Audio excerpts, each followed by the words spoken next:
What's up, everybody, and welcome back to another video from the 10-7 MMA channel. And today I am reacting to UFC Saudi, the main event, where Israel Adesanya, sadly, very sadly, has lost to Imavov via KO or TKO. I don't know what it was eventually called, but basically in the second round, to his credit, Nasruddin basically knocked out Izzy. And it was a great shot.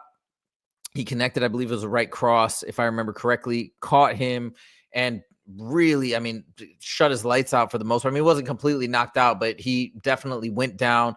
Nasruddin jumped right on top of him, kept laying on the ground and pounding. Before you know, the ref jumped in and it was called off. So, man, Izzy got up and he was just visibly very upset, and it was a huge bummer. Now, I have to give massive credit to Imavov. That was a terrific fight. He did a tremendous job. But I gotta say, Izzy was phenomenal in round one. He looked amazing. He looked quick. He looked sharp. His kicks were landing. His body kicks. And by the way, Nasruddin did rock him with, it was almost like a step in, I believe, a right uppercut. This is just from memory from watching it one time. So forgive me if I make a mistake on these particulars, but he rocked him a little bit, not nearly as bad as he rocked him obviously in the second round, but he did get a nice shot in there. I believe, my guess would be that Izzy won round one. Even Dana White said how amazing Izzy looked in round one. So I'm assuming he had won round one. And his takedown defense, amazing. Imavov tried to grapple with him. He had him against the fence. I think there were two different instances where Izzy got out of that beautifully. So I was really impressed overall with Izzy's performance. Now, let me tell you why I'm so disappointed. Again, no disrespect to Nasruddin. I think he's going to be a tremendous fighter. He's young, I think 27 or 28. He's French, which is cool. Great for French MMA. But again, we have another fighter coming up in the ranks. No disrespect to him, but Izzy is such a character. He's so exciting. Obviously, I do appreciate the fact that he speaks English as an English speaker. That allows me just so many more opportunities to connect with him. And if you compare that with think about the post-fight interview that Izzy had after he beat Alex Pereira, after so many of these other fights, he is, whatever you may say, and this is to all the people that are Izzy haters, that don't like Izzy, that root against him, whatever. Just watch now the contrast in terms of excitement around the presser, around the post-fight interview, just around the antics, the uniqueness of Izzy. You're now going to realize, I think, what you had after the fact, right? Now, as Izzy starts to maybe not be as well, who knows? Let's see what happens in the next fight. But I just want to say something to people people love to get on the bandwagon. People really jumped on Izzy for a long time. Everybody's rooting against him, I feel like, in the Sean Strickland fight. And I was rooting for Sean too. Don't get me wrong. I like Sean Strickland, or I was rooting for him in that fight. At least wasn't an Izzy hater by any means. I've always liked Izzy. Actually, I've liked him a lot because I train striking myself, and it's amazing to watch him fight and watch the way he moves. He's so talented, and he's one of the first guys that really came. No, I shouldn't say the first. We had other amazing strikers over the years that have done tremendously well, but he was one of these guys in his heyday when he was just dominating the division. He showed what a phenomenal kickboxer can do with really strong takedown defense. And again, he showed that takedown defense here in this fight as well. He got rocked, which can happen to anybody. But Izzy, whatever people want to say, good or bad, he is so entertaining, such an interesting guy. He's confident in himself. I believe he is a good role model. And it's just such a bummer because had he won, first of all, Nasruddin could have come back at a later time. He's very young and would have still had more than enough chance to make a statement in the division. But had Izzy won, man, just having Izzy on top of this division is so much more fun. He would have been right there in the mix. We could have eventually seen maybe Khamzat fight for the title, and then maybe Izzy challenge for the title and have Izzy versus Khamzat. That would have been so cool. I'd love to see Izzy versus Dricus again. I'd love to see Izzy rematch Sean again, because I think he would win the next time they fought. And it's for those reasons. And then also on top of it, the fact that Izzy looks so amazing in this fight in round one, that I do believe Izzy is the better fighter.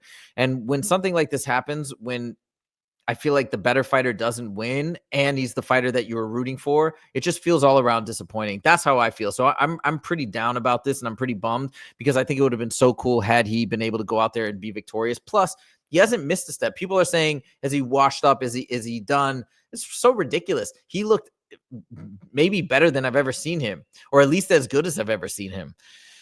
But now with these multiple losses in a row, it's just like, it wouldn't be fair for him to have, be that close to the title still. Now, I will say this. I believe he's only 35. So people are acting like he's that. I don't think 35 is that old, especially at these heavier weight classes. He's a middleweight. So I think if he wants to stick around, which I hope he does, and I feel like he must be making bank on every fight, because I'm sure he's got an amazing contract. If he sticks around and tries to work his way back to the top, I'm all for it. I hope he does. And you guys will see, those of you guys who are Izzy haters, you're going to miss him when he's gone. He's awesome. And it is what it is. So that's how I feel about it. Massive congrats to Nasruddin Imavov. Can't wait to see you move up as well. Tremendous fighter. Great for the French MMA community. All right. The second thing I wanted to talk about in this reaction video is something at the presser that Dana White mentioned in regards to Islam Makhachev. So just listen to this. This is a reporter referencing the fact that Dana White said, hey, we have something very special planned for Islam. And I don't know what it is. I'm going to be thinking about it in real time. I'll try to understand what it might be. And I'd love to know what you guys think it is in the comments. But check this out. You said that we are preparing something special for Islam Makhachev. Is something special you mean in his weight class or other weight class? You said you're preparing something special for Islam. Is it in his weight class or a different weight class? As soon as we announce it, you'll know. Okay, thank you. Okay. The second question is, so he's not saying whether it's in his weight class or at welterweight. In real time, I'll tell you, I guess now that I'm thinking about it a little bit more, I imagine what he's going to say is he's lining up because if it's something that exciting and something that special, maybe they're going to give him the winner of Bilal versus Shavkat. That's my guess. Because there was a part of my mind, and you all will probably say how dumb this is. It is quite stupid. But there was a small part of my mind that wondered maybe this special thing is a super fight with Islam versus Conor. Right? Like he's saying Conor's coming back in October. Islam just fought. Maybe that's what he's referencing, some super fight with Conor. But then later in the presser, he's asked about Conor, and he's like, I don't know when he's coming. I don't know when he's coming back. So he kind of gave this dismal answer, seeming as though Conor is maybe really having a hard time. They're having trouble locking down a date. Who knows? I don't know. But the way he answered that made me think that Conor, it's really up in the air as to whether Conor will ever fight again in the UFC. And maybe Conor's just going to wait out until his sunset clause kicks in, which I think some people are positing that will happen at the end of 2025 or the beginning of 2026. So he may be out of the UFC soon, free and clear, fighting BKFC or Logan Paul or whatever he wants to do. But anyways, what else do you think it could be? Because what other fights are interesting at lightweight? He's already fought Charles Oliveira. The one fight to me that would be really cool would be Dan Hooker, Justin Gaethje. But how could you say that you have those fights lined up when that fight hasn't happened yet? Rafael Fiziev wouldn't make any sense. So I can't think of anybody else. He's already fought Dustin Poirier. I can't think of anybody else that would be something special. So my assumption is that what he's referencing has to be, right? I mean, correct me if I'm wrong. It has to be Islam getting the next title shot at 170, the winner of Bilal versus Shavkat. That's my guess.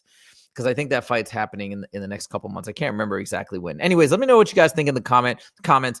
Also, do you guys agree with me? Are you also equally bummed that Izzy lost? And if you're not, I think you will be eventually once you see how the division plays out, how the division has lost some of its essence, some of its magic, because Izzy is no longer at the top. You tell me. Maybe you totally disagree with me. I'd love to hear your thoughts in the comments. Anyways, thank you guys so much for joining. Hope you enjoyed the card. And thank you, everybody, for all the views and the likes lately, because the channel is on fire. We've almost doubled in sub size. We're about to hit 1,000 subs very soon. So anyways, let's see what happens on that front. Let's go 1K subs. Thank you guys so much for joining, and we will see you in the next video.